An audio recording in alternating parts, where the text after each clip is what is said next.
Hi, welcome back to the basement. I'm Steve Lewis. Today we carry on with a series that we began back in episodes 189 and 190, a chronological look at guest appearances made by Carl Wilson on other people's records. Last time we had reached the end of a very eventful 1974.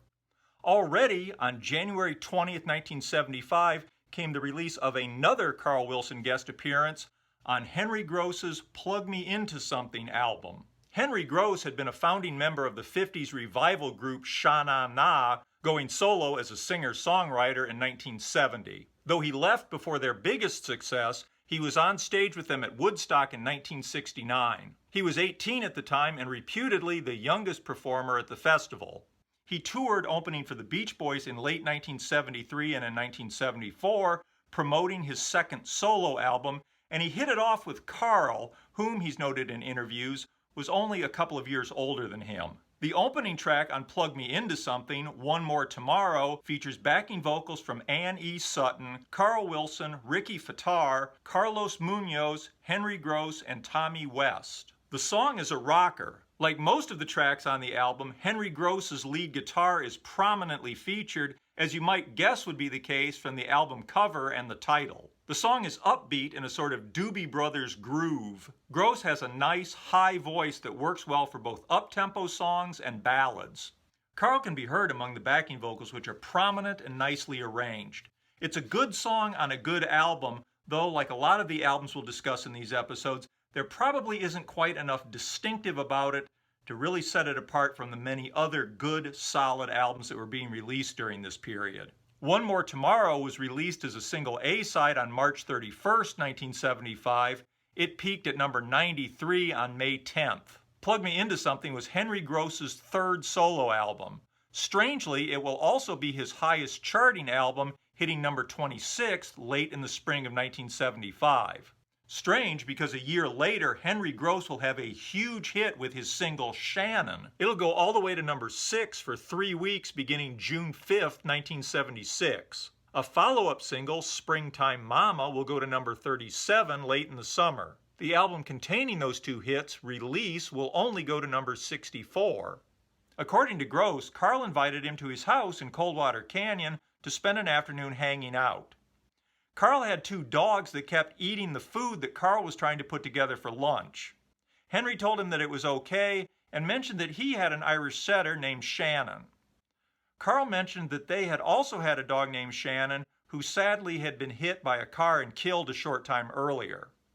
Naturally, Gross pictured the dog as being another Irish setter, though he said in interviews that Billy Hinchy later told him that Carl Shannon was one of Carl's two Samoyeds. The other was a dog named Dana. Sometime later, hanging out at home with his own dog, Gross got the idea for the song Shannon, which he wrote specifically for Carl to sing. He recorded a rough home demo and sent it to Carl. He never heard back, so he recorded his own version of the song, which became the massive hit. He said that around the time the song was being played a lot on the radio, he ran into Carl, who told him, "Henry, I heard your song on the radio, but it sounded so much better than that tape that you sent me." Later, he says he realized that Carl was used to high-end, pristine quality sound and probably wasn't used to somebody handing him a rough home demo, so he speculated it might have been hard for Carl to spot the potential. Of course, I've never heard the demo. Maybe it was just flat out terrible.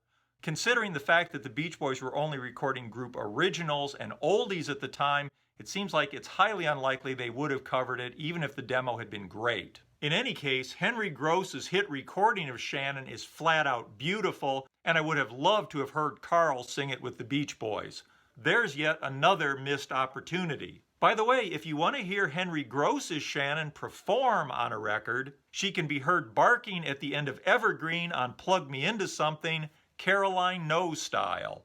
Next up are a pair of songs featuring Carl Wilson vocals from David Cassidy's album, The Higher They Climb, The Harder They Fall, released on July 15, 1975. David Cassidy, of course, first came to public attention as Keith Partridge on the Partridge Family TV series in the fall of 1970. Along with his TV mom, Shirley Jones, he was the only member of the family that actually sang on Partridge Family records. Almost immediately, he also launched a solo career which scored him one major hit in the US, a cover of the Association's Cherish late in 1971, and 3 minor top 40 hits in 1972. He did much better as a solo artist in the UK, where he had 9 top 20 hits in the early 70s. The Partridge Family series ended in 1974, and apart from a couple of later relatively minor comeback records, so did the hits. Cassidy's 1975 album, The Higher They Climb, is a concept album about a rock star who loses his woman, his fortune, and his fame and ends up homeless. In case anybody might miss that it's meant to be autobiographical, there's a dialogue on side 2 that pretty much spells it out. The sides are even titled, with The Higher They Climb being side 1 and The Harder They Fall being side 2. It features a lot of top flight session talent like Willie Weeks, Jim Keltner, Jesse Ed Davis, Leland Sklar, Danny Korchmar, Steve Douglas, and Flo and Eddie. Carl appears once on each side of the album. On The Higher They Climb side, he's featured on Cassidy's version of Bruce Johnston's I Write the Songs. That song had first been released just a short time earlier on the Captain and Tennille's Love Will Keep Us Together album, which was released in May of 1975. Cassidy's version, released as a single, will go to number 11 in the UK. Of course, Barry Manilow will have the big US hit with it, taking it to number 1 on January 17, 1976, about 6 months after David Cassidy's version was released. Bruce's own version will appear on his album Goin' Public, released in May 1977, shortly after Manilow's version wins him the Grammy for Song of the Year. We talked about this in more detail in episode 84, Bruce Johnston's Goin' Public. Bruce co-produced the album with David Cassidy. On I Write the Songs, he also plays the prominent electric piano and arranged the backing vocals, which feature, in addition to Carl, Jerry Beckley and Dewey Bunnell of America, Richie Furay, Cyrus Faryar, David Cassidy, Gloria Grinnell, and Trish Turner. The liner notes credit the lead vocal as David Cassidy with Carl Wilson. Carl takes the lead vocal momentarily in the chorus that follows the bridge, singing the first I Write the Songs That Make the Whole World Sing before receding into the backing vocals as Cassidy takes over again. It's a decent version of the song, with Bruce's vocal arrangement hitting somewhere between his work on Don't Let the Sun Go Down on Me and the Beach Boys. To my ears, David Cassidy over-emotes in places, but overall it's less bombastic than the Barry Manilow version. I personally prefer the Cassidy version to Manilow. And this is one Carl Wilson guest appearance where, at least momentarily, you can really hear Carl. Carl's appearance is less prominent on the second track, Get It Up for Love, written by Ned Doheny. It opens like an America record with strummed acoustic guitars, then takes a shift toward the funky when a Shaft-style string section comes in. The track kicks off the Harder They Fall side of the album, which is mainly the funkier, harder-edged side. Backing vocals are pretty much limited to singing behind Cassidy on the Get It Up for Love hook in the chorus. I think I can hear Carl in there somewhere, particularly later in the song, but I wouldn't swear to it. The song was released as the lead-off single A-side on June 2nd, 1975. In addition to his co-production and his appearance on I Write the Songs, Bruce appears on the opening and closing track, When I'm a Rock and Roll Star. There are quite a few other Beach Boy references and connections on the album. Some are deliberate, a cover of the Beach Boys' Darlin', on which Carl does not appear, and some very Beach Boy-esque backing vocals on several tracks. There's also a thanks to Brian for the inspiration in the liner notes. Other connections are purely coincidental, like Cassidy covering Nilsson's This Could Be the Night, which Brian Wilson will cover 20 years later on For the Love of Harry, Everybody Sings Nilsson. Neither the album nor the single dented the US chart. Neither did the follow-up single, Darlin', or pretty much anything Cassidy did during this period. As mentioned, I Write the Songs was a single in the UK and went to number 11. The album reached number 22 in the UK, and Cassidy's cover of Darlin' went to number 16 when it was released as a single, giving him his last UK top 20 hit apart from Last Kiss in 1985. Bruce will also co-produce Cassidy's next album, Home is Where the Heart Is, in 1976. Among the players are Bruce on keyboard and backing vocals, and Ricky Fataar on drums, percussion, and backing vocals. Both of them appear extensively in the photos on the inner sleeve and the album insert. We'll talk more about both these albums sometime when we discuss Bruce Johnston and/or Ricky Fataar's session work. After the David Cassidy album, Carl's next guest appearance came just 2.5 weeks later on King Harvest's self-titled album, released on August 1st, 1975. King Harvest had had one US hit, Dancin' in the Moonlight, which went to number 13 early in 1973. By the time of their 1975 album, King Harvest were Dave Doc Robinson, Ed Tulea, Ron Altbach, and Rod Novak, with Bobby Figueroa on drums. The album featured Charles Lloyd and was recorded at Brothers Studios. Of course, several of those guys would end up in the Beach Boys backing band in the late 70s and as part of Mike Love's side project group Celebration.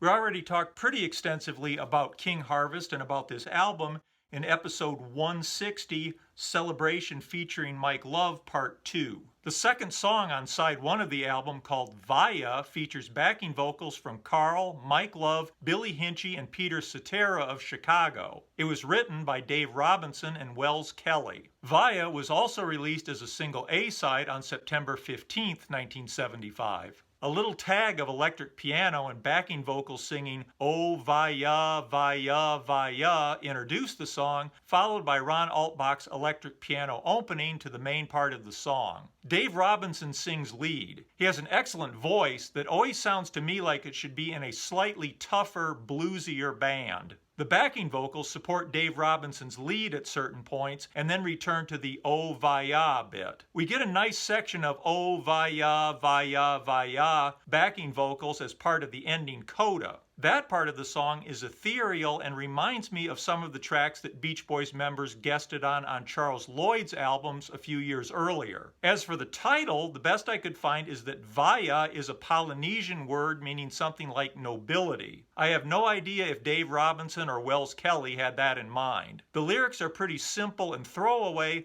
with a chorus that consists of, "You don't remember, but you've been told. When you leave it in the closet, it just gets old. I know you've been rocked, I know you've been rolled, you've been on the shelf, but you ain't been sold." It's a chorus they return to a few too many times on the record. Like much of the album, it's pleasant and unmemorable, with the electric piano bringing to mind Dancing in the Moonlight. To me, Vaya really seems a little underdeveloped. I think tightening it up with a less meandering arrangement and a lyrical rewrite could have made it much stronger. As it is, it's nice enough, and the backing vocals are quite nice and certainly the standout feature of the song.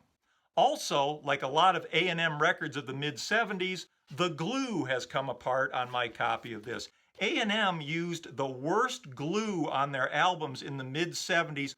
All my mid-70s albums on A&M, the glue went in like the first couple of years. They've been loose for decades, and this is no exception. Anyway, no reflection on the album itself. That's just a little aside and a little complaint about whoever was doing quality control at A&M in the mid-70s.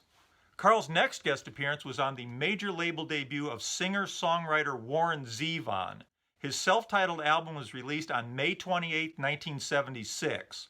For reference, that's just over a month before the Beach Boys' own 15 Big Ones was released. I'm sure that most everybody watching this channel is aware there's more to Warren Zevon than his one-hit Werewolves of London in 1978. He spent years as a songwriter and doing session work. He toured with the Everly Brothers in the early 70s as keyboardist and musical director. Over the years, he obviously made a lot of connections in the business, and many of them are here on the album. Though he had made one obscure album in 1970, this was his big debut. I feel like there is a definite statement being made by having the liner notes so prominently on the back cover and heavy hitter harmony vocalists appearing prominently on almost every track. These names told music aficionados that Warren Zevon was an artist to be reckoned with, as did Linda Ronstadt by covering his song Hasten Down the Wind and using it for the title track of her album released on August 9, 1976. A year later, she'd cover Carmelita and Poor, Poor, Pitiful Me, with the latter song becoming a number 31 hit. A year after that, Ronstadt's version of Muhammad's Radio appeared on her Living in the USA album. In the late 70s, having Linda Ronstadt cover your songs guaranteed some press coverage.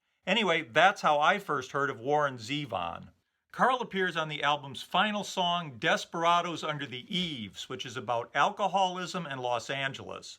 Zevon called it one of his most personal songs. It starts with Randy Newman-esque strings and piano and grows from a rock song into an anthem.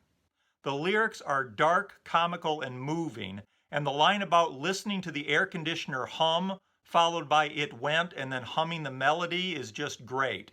It's a brilliant song from a brilliant album. Carl arranged the vocals and you can really hear him in the mix. The Hollywood Hawaiian Hotel at 1801 Grace Avenue at the corner of Yucca Street is where the song is set and where Zevon wrote it. It's also reportedly where Ray Davis wrote Celluloid Heroes for the Kinks. Apparently, it was frequently used by touring English rock bands in the 70s trying to keep costs down, and was also a haven for drunks and druggies. I'm not sure if those two things are related or not. In any case, and more to the point, it was a cheap place to stay, which is why Zevon ended up there. I lived in that area for a while in the mid-'80s when I first moved to LA.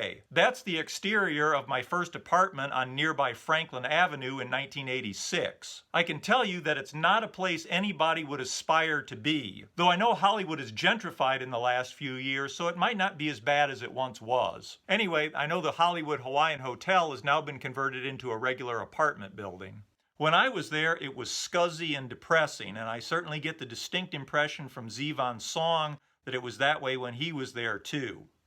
By the way, Gower Street, or Avenue as Zevon has it, is a few blocks east, maybe a 5 or 10 minute walk. It's not far, but you couldn't actually look away down Gower Avenue from the Hollywood Hawaiian Hotel the way Zevon does in the song's lyric. Zevon would go on to write a lot of great songs and record a lot of great music before his death in 2003.